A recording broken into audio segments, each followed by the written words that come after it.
The pilot episode. Here we go again with your three friends, Drew, Neil, and Perk. We got your favorite movies and shows. It's three guys nobody knows. The pilot episode.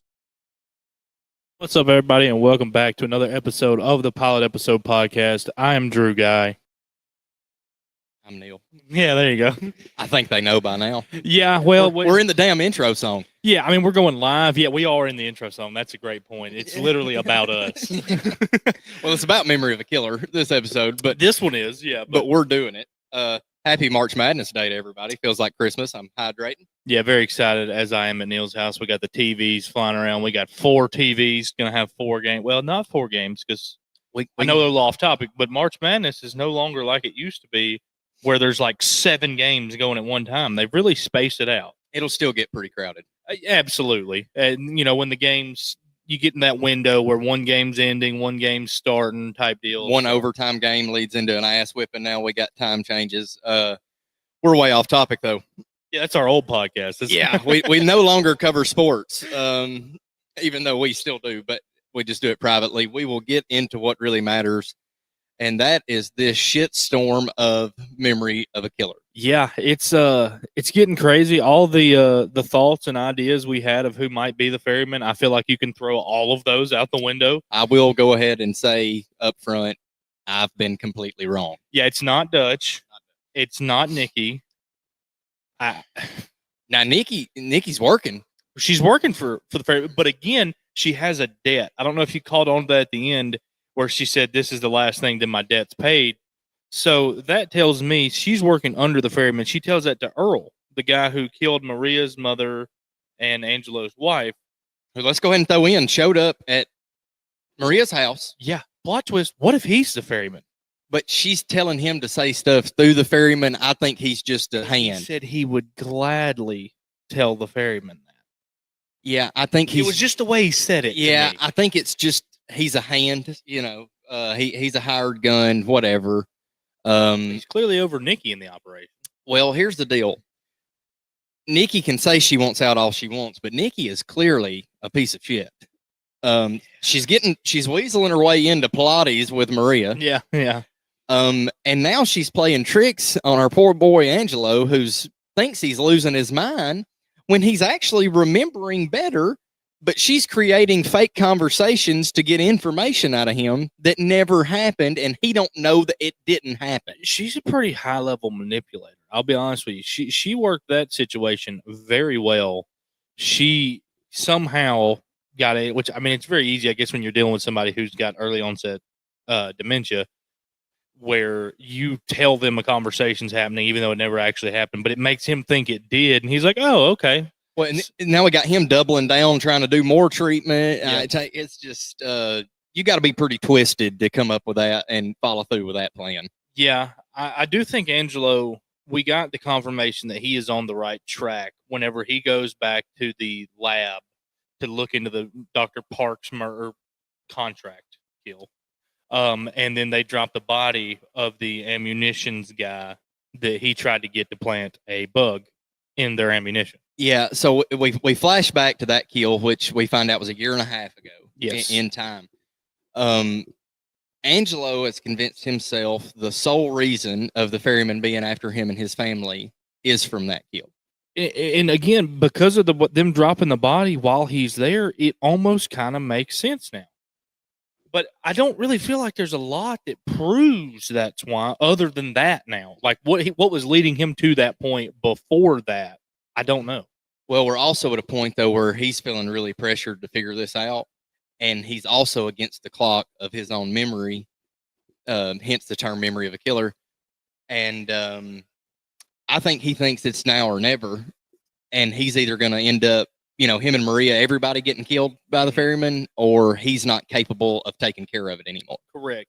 And we also find out that in the first part of this whole working the Dr. Parks murder and everything, we find out that this was actually contracted by the government because he goes back to the scene, remembers that the doctor said Gilchrist sent him. He asked Dutch about it. Then Dutch contacts Gilchrist.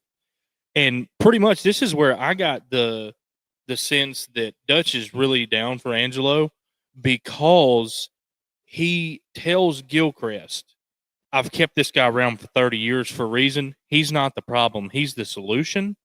And if you think you're fixing to do anything to him, you're going to find out why he's been around for 30 years. Yeah, it's the first time we've really seen Dutch kind of double down and really go to bat for Angelo. And it 1000% convinced me he's not the ferryman.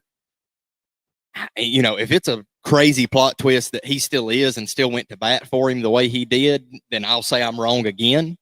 We've actually got a comment right here that just popped up. Tommy Smith, 2719, actually commented and says he actually thinks it is still Dutch or Nikki. And you could be right. The thing is, though, with the way Dutch is playing all that off and the way he's defending him, if it is him, oh my God, you want to talk about a plot twist, man. You might be right. And Nikki's dirty, but I wouldn't put anything past her. But the way she talked about let the ferryman know, it's just hard for me to say it's her, because it seems like she wants out regardless of all the bad shit she's doing. Yeah, that moment really made me think that Nikki she got a pass. But I mean, and I thought that with Dutch as well, but still could I be. don't know. I'm sorry. I read that wrong. He was thinking it was the son-in-law or the cop. So Dave or Jeff. Now, the cop would be a really good one, but also I'm glad you brought up the whole cop situation, because he's in this episode a lot.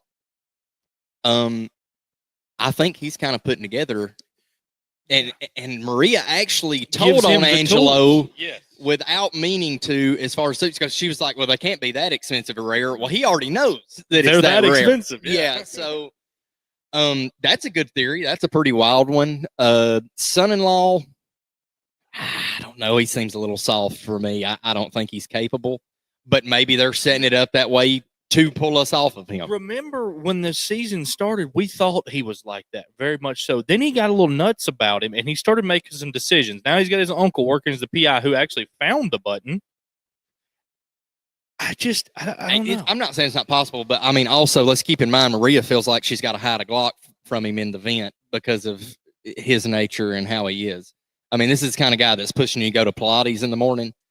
I don't know. But again, maybe they're setting it up that way because he is the ferryman behind closed doors. At this point, there's really not a great theory to who like the ferryman for sure is, and which is crazy because episode 8's next week.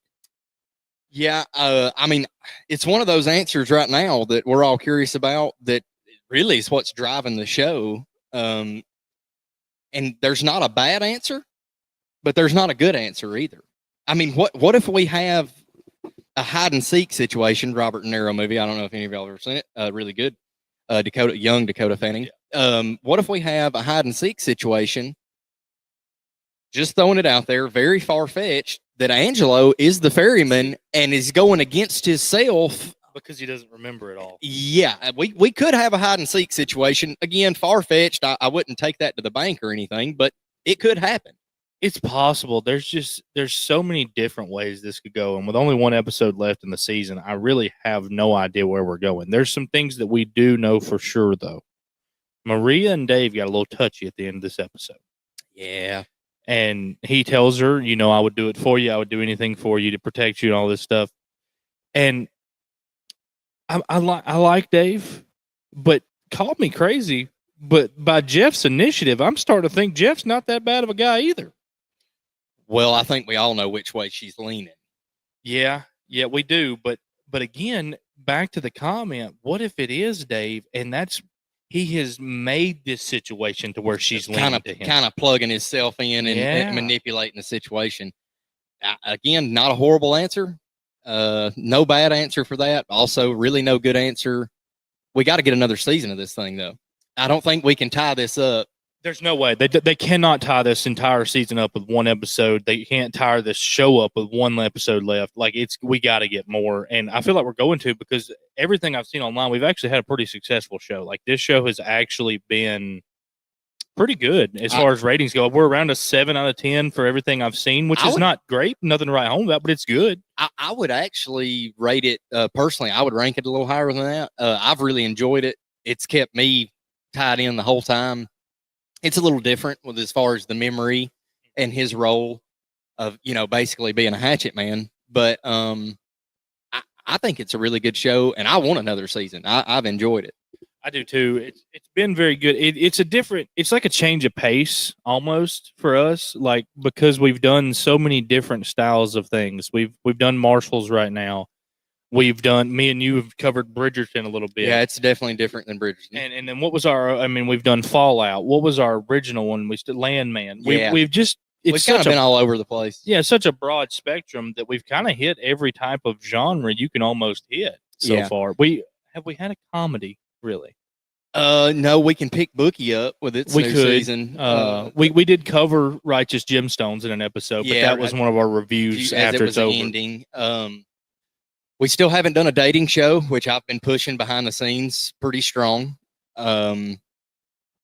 We could. It's covered a ton, but there's a lot of drama with the Bachelor Nation right now going on that we could fall into. We'll leave that alone. Me and you are already covering Bridgerton. You're making us look bad. We don't want to get. Well, I don't know if I can even say that, but we don't want to get too far off in left field where we start to raise questions more than our wives already have. So we'll kind of stick to what we know here. Going forward, like you said, we have Marshalls. We still have our movie review of this week. Yes, Marshalls will actually be coming out shortly after this. We, for those of you who are watching this not live, we are actually going to start trying to go live on YouTube. We're going to try and work out something. Perk's got a new work schedule. That's why it's kind of been me and Neil as of late.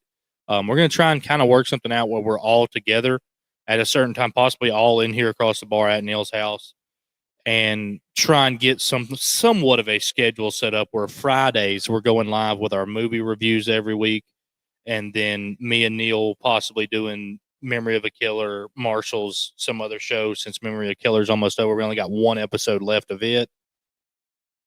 So we're trying to iron some things out, but we are going to be trying to go live a little bit more often. It just makes things a little bit easier on the back end, and it also gives us the opportunity to react to some comments like we already have today. And Perk said, hey, as well. Hey, Perk. It's obviously not the same without Perk, but we got to make it work right now. We'll work schedules all over the place. This is just a busy time of year for us in general. I joked about March Madness earlier, but with everything going on, it just kind of makes it tough. But back to Memory of a Killer, if you have not watched it with this series ending, regardless of any dumb shit we say, I do think you should watch this TV show. Absolutely.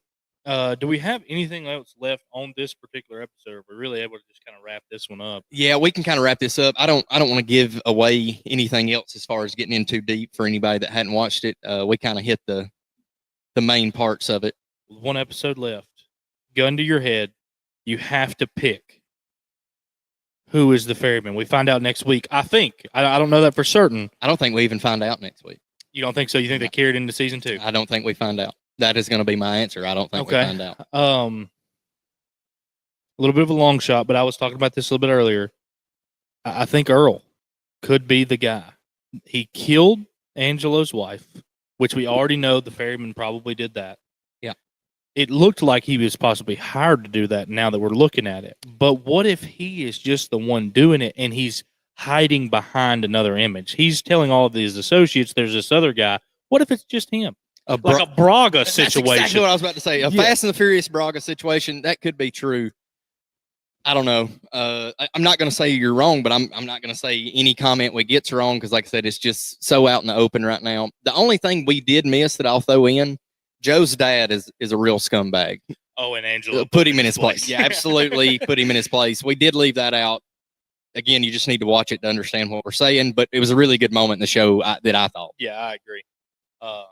Yeah, that's going to do it for Memory of a Killer. Make sure, like I said, we'll be back shortly with Marshall's, probably 10 minutes or so. Just kind of reset, get everything going. We'll be back to react to what Casey and the boys got going on in Marshall's. Perk, you enjoy the rest of your day weed eating. I hope you enjoy the wonderful weather we have outside. I've seen he's weed eating right now is what he said. Maybe it'll get in the mid-80s for you today, Perk. But all right, that's it. We will be back shortly, and then we'll be back into the week for our movie review of The Departed, which was great. Phenomenal. So yeah. good. I'm looking forward to that one. But all right, let Grandma Deborah know the pilot episode has dropped a new episode. Make sure you like, share, subscribe. We'll see you next episode. The pilot episode.